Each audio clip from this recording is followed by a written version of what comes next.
Assalamualaikum warahmatullahi wabarakatuh. Kami, kelompok 3 dari Overin JJ, akan mempresentasikan hasil diskusi kelompok kami mengenai negara penganut sistem ekonomi campuran, yaitu negara Inggris dan Islandia. Namun sebelumnya, perkenalkan diri kami terlebih dahulu. Yang pertama ada Binta Sulfia, Bobi Surya Putra, Devina Fatika Putri, Devira Rimadani, Eva Dwi Sintia, dan Gabriela Neda. Sebelum masuk ke negara yang menganut sistem ekonomi campuran, kita harus tahu apa itu sistem ekonomi campuran. Nah, sistem ekonomi campuran merupakan gabungan dari dua bentuk sistem ekonomi, yaitu ekonomi sosialisme dan kapitalisme. Nah, penggabungan kedua sistem ini dilakukan untuk menyerap elemen-elemen yang positif dan dinamis dari sistem ekonomi sosialisme dan kapitalisme. Berikutnya ada ciri-ciri sistem ekonomi campuran. Yang pertama, pemerintah dan pihak swasta dituntut untuk selalu aktif dan bekerja sama untuk menjalankan bentuk kegiatan yang berhubungan dengan ekonomi. Kedua, pemerintah memberikan kebebasan kepada pihak swasta dalam kegiatan ekonomi. Akan tetapi, pemerintah akan memberikan batasan apabila ada hal yang mendesak dan dibutuhkan. Yang ketiga, ada persaingan, tetapi masih dalam batas wajar dan bersih. Keempat, mekanisme pasar bisa menentukan berbagai jenis produk, jumlah barang produksi, hingga harga jual produk yang beredar. Yang kelima, pemerintah berhak mengatur serta mengelola sumber daya yang penting dan berkaitan dengan kepentingan hidup masyarakat umum. Yang keenam, pemerintah dan pihak swasta memiliki peran yang sama dalam melakukan kegiatan perekonomian. Kelebihan dari sistem ekonomi campuran. Yang pertama, barang dan jasa akan didistribusikan ke tempat-tempat yang paling membutuhkan. Hal tersebut mampu mempengaruhi harga serta tingkat penawaran dan permintaan pasar. Yang kedua, dapat memberikan keuntungan kepada pihak produsen yang mampu menciptakan efisiensi dalam bisnisnya, yang berarti konsumen akan mendapatkan pelayanan yang baik di setiap uang yang dihabiskannya. Yang ketiga, dapat mendorong terjadinya inovasi yang bertujuan memenuhi kebutuhan konsumen secara lebih efisien, kreatif, dan terjangkau. Yang keempat, produsen yang paling inovatif dan kreatif akan mendapatkan banyak alokasi modal. Yang kelima, perkembangan ekonomi cenderung akan bergerak lebih cepat, dikarenakan adanya persaingan bebas yang akan menciptakan banyak variasi produk yang muncul di pasaran. Berikutnya ada kekurangan dari sistem ekonomi campuran. Yang pertama, jika tingkat kebebasan yang terjadi di pasar terlalu besar, produsen yang kurang inovatif bisa jadi akan tertinggal jika tidak didukung oleh pemerintah. Yang kedua, karena adanya intervensi dari pihak pemerintah, pihak swasta tidak mampu untuk memaksimalkan keuntungannya. Yang ketiga, inflasi, pengangguran, dan masalah lainnya tidak bisa dihindarkan, meskipun pemerintah sudah berperan aktif dalam perekonomian. Keempat, pembatasan sumber produksi yang dimiliki pemerintah dan swasta akan sulit ditentukan. Kelima, pendapatan yang merata cukup sulit untuk direalisasikan di lapangan. Selanjutnya kita akan membahas mengenai tokoh-tokoh sistem ekonomi campuran. Yang pertama ada George Wilhelm Friedrich Hegel pada tahun 1770 sampai 1831. Beliau merupakan seorang filsuf asal Jerman. Dia mengatakan perbaikan dan perkembangan pemikiran akan mencapai bentuk terbaik melalui sistem dialektik menuju suatu sintesa atau teori dialektika yang merupakan proses perpaduan dari tesa dengan antitesa dalam keharmonisan dan menuju ke arah kedinamisan. Negara yang sedang berkembang akan menganggap bahwa mereka akan mampu mengejar ketinggalan dengan menyerap unsur-unsur dinamis kedua sistem yang ada, yang kemudian hal ini menjadi alasan terwujudnya sistem ekonomi campuran yang merupakan perpaduan antara sistem kapitalisme dan Marxisme. Baik, selanjutnya kita akan masuk ke dalam topik pembahasan, yaitu mengenai negara-negara yang menganut sistem ekonomi campuran. Dan yang pertama adalah negara Inggris. Sejarah sistem ekonomi campuran Inggris. Kerajaan Inggris setelah tahun 1284 juga termasuk Wales adalah sebuah negara berdaulat sampai tanggal 1 Mei 1707. Kemudian Undang-Undang Kesatuan yang menyatakan bahwa Kerajaan Inggris dan Kerajaan Skotlandia disatukan secara politik untuk membentuk Kerajaan Britania Raya dan disahkan pada tahun 1707. Pada tahun 1801, Britania Raya bersatu dengan Kerajaan Irlandia dengan disahkannya Undang-Undang Kesatuan 1800 dan kemudian namanya berganti menjadi Kerajaan Bersatu Britania Raya dan Irlandia. Pada tahun 1922, Negara bebas Irlandia berdiri sebagai suatu dominan yang terpisah, tetapi 6 country di Irlandia Utara tetap memilih untuk menjadi bagian dari Britania Raya yang kemudian namanya diubah lagi menjadi Kerajaan Bersatu Britania Raya dan Irlandia Utara, yaitu konteks negara Britania Raya yang dikenal hingga sekarang ini. Nah, sebelum abad ke-18, suatu sistem perekonomian masyarakat Eropa ini bergantung pada sistem ekonomi agraris. Akan tetapi, setelah memasuki abad ke-18, maka terjadilah dan mulai digunakan tenaga mesin sebagai alat produksi di pabrik-pabrik, menggantikan tenaga manusia. Nah, pada tahun 1730 sampai 1830, adalah menggambarkan revolusi di Inggris yang pada kala itu adanya fenomena gejala revolusi industri yang memang akan berkembang secara ilmu pengetahuan dan teknologi, dan perkembangan alat-alat teknologi yang digunakan memudahkan kehidupan manusia dalam kehidupannya sehari-hari dan meringankan beban hidupnya tersebut. Nah, dengan adanya revolusi industri ini sendiri di negara Inggris berdampak pada bidang kehidupan yang ada di tempat-tempat tersebut. Dampak-dampak revolusi industri tersebut yaitu dengan adanya suatu dampak bidang-bidang ekonomi dan munculnya sistem suatu kapitalisme yang ada dengan adanya mekanisme pasar dan diatur dengan adanya revolusi industri. Dampak terjadi pada munculnya kapitalisme yaitu munculnya pemilik modal yang banyak yang digunakan dalam usaha tersebut dan suatu masyarakat yang dapat digerakkan perekonomian dengan kebijakan ekonomi tersebut. Jumlah yang semakin banyak dan murah, perusahaan melimpah dengan suatu barang-barang yang ada di Inggris. Bahkan revolusi industri ini sendiri juga berdampak pada bidang kehidupan politik, ekonomi, sosial, dan budaya dalam sendirinya. Hal tersebut dengan sebuah revolusi industri dengan meningkatkan kesejahteraan hidup menjadi lebih baik dalam bidang revolusi industri di bidang sosial budaya. Dampak di bidang ekonomi dalam revolusi industri adanya suatu kapitalisme adalah suatu paham ekonomi berdampak bahwa laba dapat ditingkatkan dengan cara bahan baku yang banyak, pengusaha, sektor produksi, sumber bahan baku, distribusi atau pemasaran, dan teknologi terbaru. Barang yang melimpah dengan harga yang murah, revolusi industri akan dapat menimbulkan dan menghasilkan dengan waktu singkat dan dapat menghasilkan jumlah barang yang melimpah. Produk barang menjadi berlipat ganda karena suatu barang-barang produksi yang melimpah karena produk barang menjadi berlipat ganda. Hal ini dapat memenuhi kebutuhan masyarakat dengan jaringan yang lebih luas. Sistem ekonomi campuran di Inggris. Sebagai salah satu bagian dari Britania Raya, ekonomi Inggris merupakan penyumbang terbesar di negara monarki tersebut. Pendapatan per kapita Inggris pun tercatat sebagai pendapatan per kapita tertinggi ke-18 di dunia. Perekonomian Inggris merupakan salah satu yang terbesar di dunia, yakni dengan PDB per kapita rata-rata sebesar 22.907 pound sterling. Adapun sistem ekonomi yang dianut Inggris adalah sistem ekonomi campuran dengan mengedepankan prinsip-prinsip pasar bebas atau liberal, tapi tetap memperhatikan infrastruktur dan kesejahteraan sosial. PDB per kapita Inggris Raya dilaporkan sebesar 40.318 US dollar pada 2020. Rekor ini turun dibanding sebelumnya yaitu 42.399 US dollar untuk 2019. Data PDB per kapita Inggris Raya diperbaharui tahunan dengan rata-rata 17.492 US dollar dari 1957 sampai 2020 dengan 64 observasi.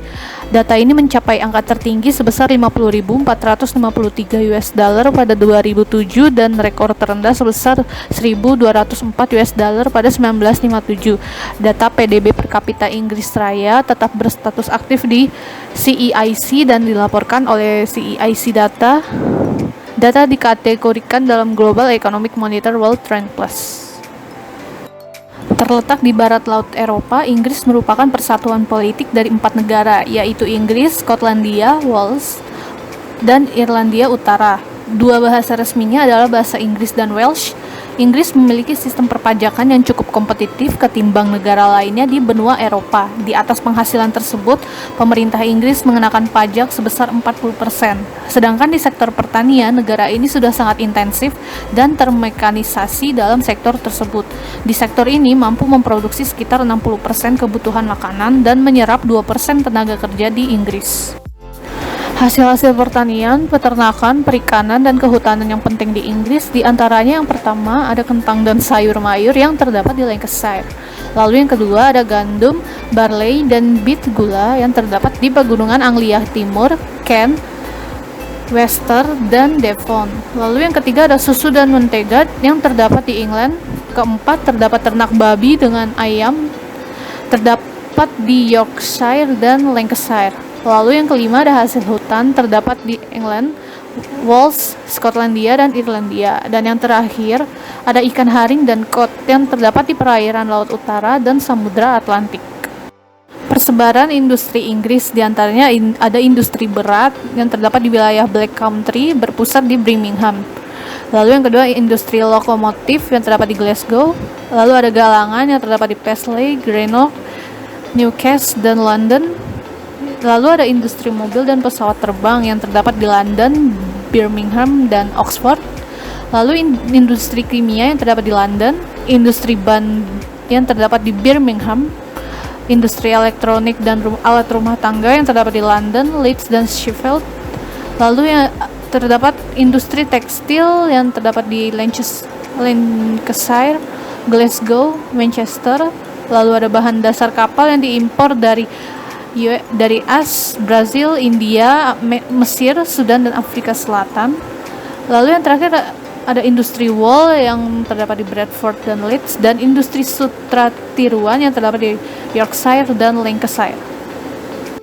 Dalam hal pertambangan, Inggris memiliki deposit batubara dalam jumlah yang besar. Pusat-pusat penambangan batubara di Skotlandia diantaranya ada di Lancashire, Pegunungan Pennine di Newcastle dan sekitarnya, Stafford, Pegunungan Cambrian Selatan, dan Wales Selatan. Pegunungan Cambrian Utara menghasilkan tembaga, timah hitam, seng, dan mangan. Lalu dari Pegunungan Pennine dan Cambrian dihasilkan timah hitam, tembaga, biji besi, dan seng. Sedangkan di Midlands terdapat tambang timah hitam, biji besi, dan tembaga. Pada bagian ini kita akan membahas tentang sektor unggulan dari Inggris. Nah, Inggris ini merupakan negara yang memiliki ekonomi industri yang sangat maju dan termasuk dalam 6 besar penghasil produk dalam negeri di dunia. Hampir 80% perekonomian di Inggris itu berasal dari sektor jasa dan sekitar 19%-nya itu dari sektor industri. Melalui sektor industri, Inggris unggul dalam industri kimia, farmasi, kedirgantaraan, senjata, dan juga perangkat lunak atau software. Dalam sektor investasi, Bursa Efek London merupakan bursa saham terbesar di Eropa.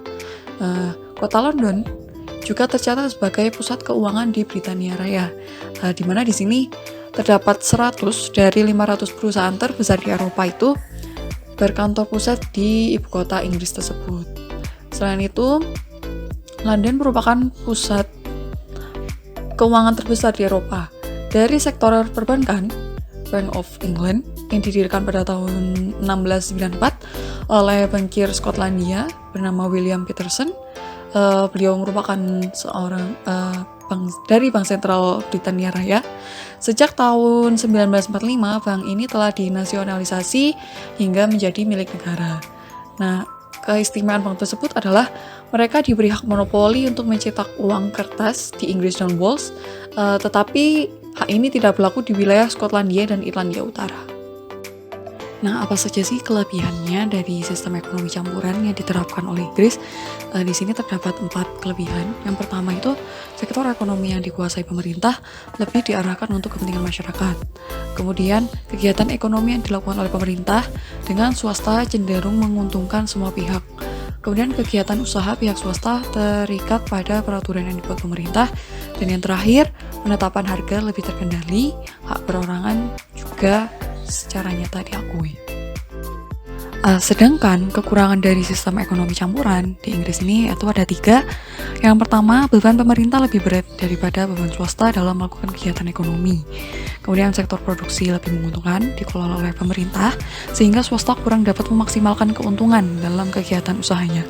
Kemudian yang terakhir, adanya anggapan bahwa karyawan yang bekerja pada pemerintah statusnya lebih tinggi dari pegawai di swasta.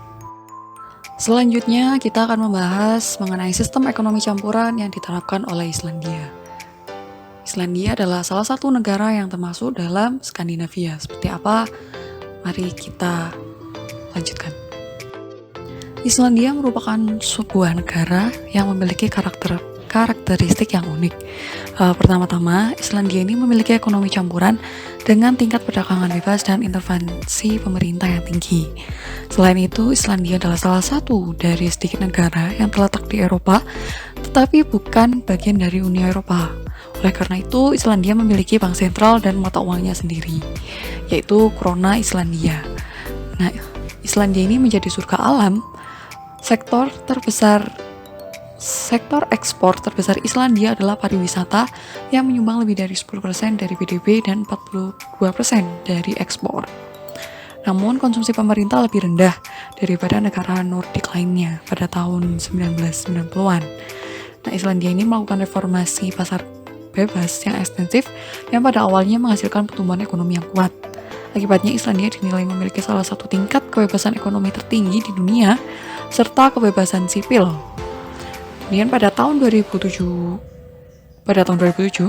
Islandia menduduki puncak daftar negara berdasarkan indeks pembangunan manusia dan merupakan salah satu negara yang paling egaliter menurut perhitungan yang diberikan oleh koefisien Gini. Selanjutnya ada PDB negara Islandia. Jadi pada tahun 2011 PDB Islandia sebesar 12 miliar. Namun pada tahun 2019 telah meningkat menjadi sebesar 24 miliar US dollar dengan populasi sebanyak 368,792 di 1 Januari 2021. Pendapatan warga Islandia juga mencapai 56.000 US dollar di tahun 2019. Berdasarkan perkiraan paritas daya beli atau PPP, krisis keuangan pada tahun 2007 sampai 2010 menghasilkan penurunan PDB dan lapangan kerja yang sejak itu dibalikkan seluruhnya oleh pemulihan yang dibantu oleh ledakan pariwisata yang dimulai pada tahun 2010. Pariwisata menyumbang lebih dari 10% dari PDB Islandia pada tahun 2017.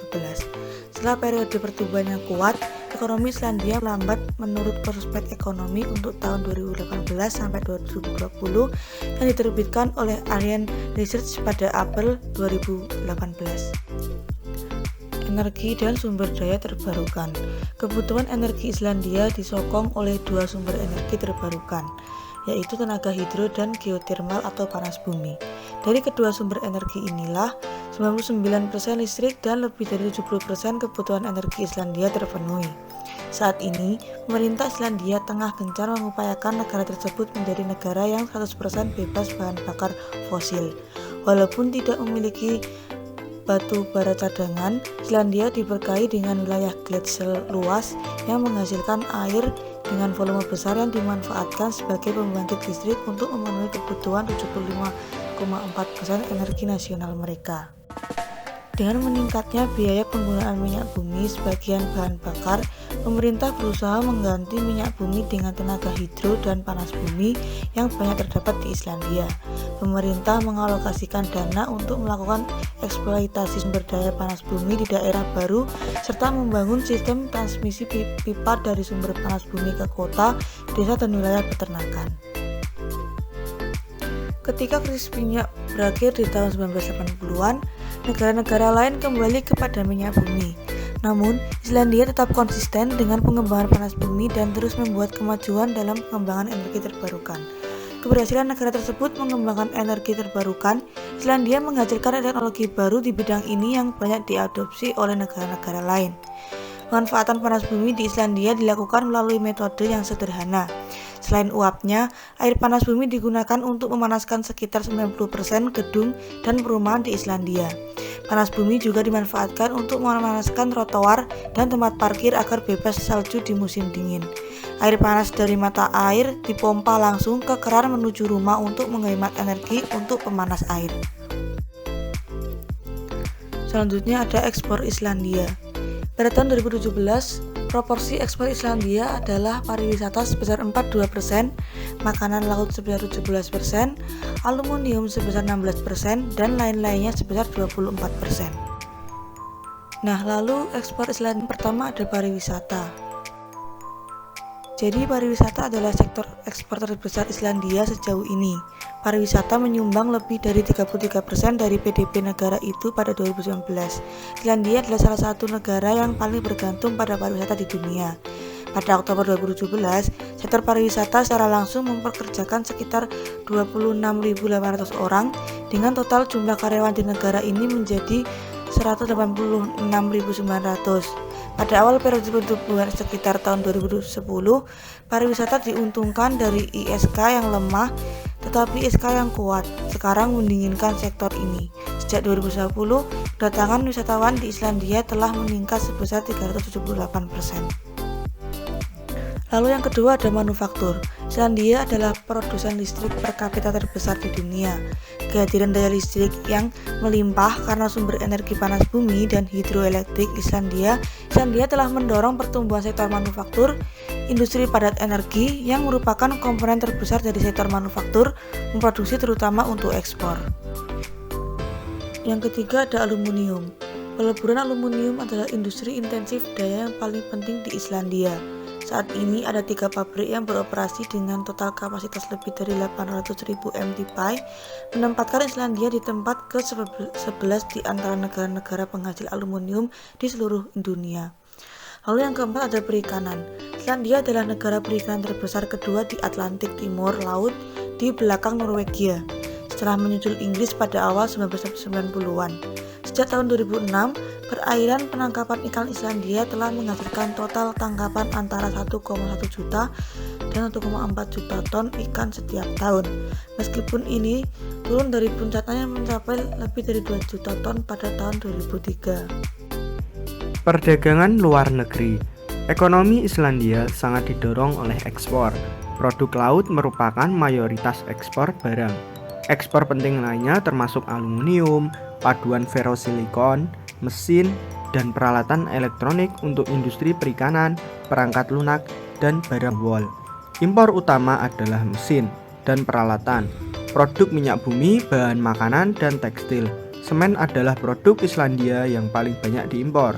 Total nilai impor tahun 2005 adalah 4,580 miliar dolar. Mitra impor utama Islandia adalah Jerman dengan 12,6%, diikuti oleh Amerika Serikat, Norwegia, dan Denmark. Industri perikanan merupakan salah satu industri yang sangat penting. Ini memberikan 40% dari pendapatan ekspor dan memperkerjakan 7,0% dari tenaga kerja. Oleh karena itu, keadaan ekonomi masih sensitif terhadap harga produk ikan dunia. Sistem pendidikan Islandia terdiri atas 4 tingkatan. 1. Level prasekolah, yaitu usia 6 tahun. 2. Sekolah wajib, yaitu sekolah dasar dan sekolah menengah pertama dalam satu susunan, usia 6 sampai 16 tahun.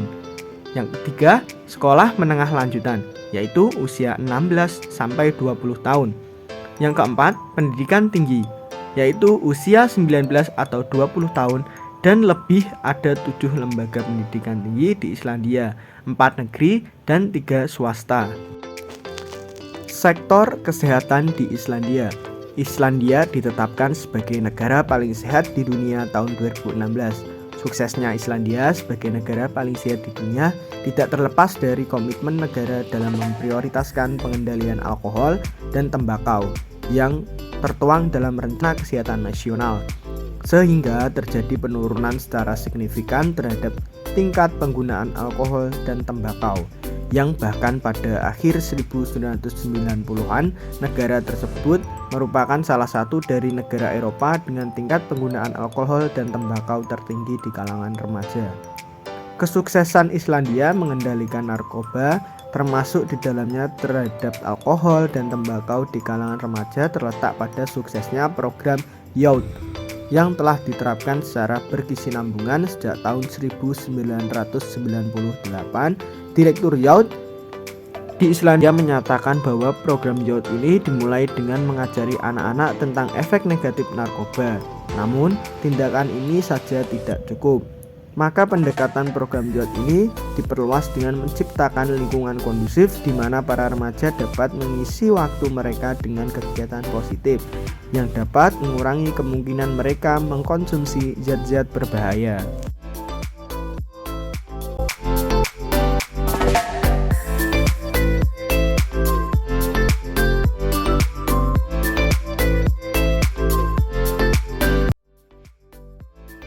Sekian presentasi dari kelompok kami, kurang lebihnya mohon maaf. Terima kasih atas perhatiannya. Wassalamualaikum warahmatullahi wabarakatuh.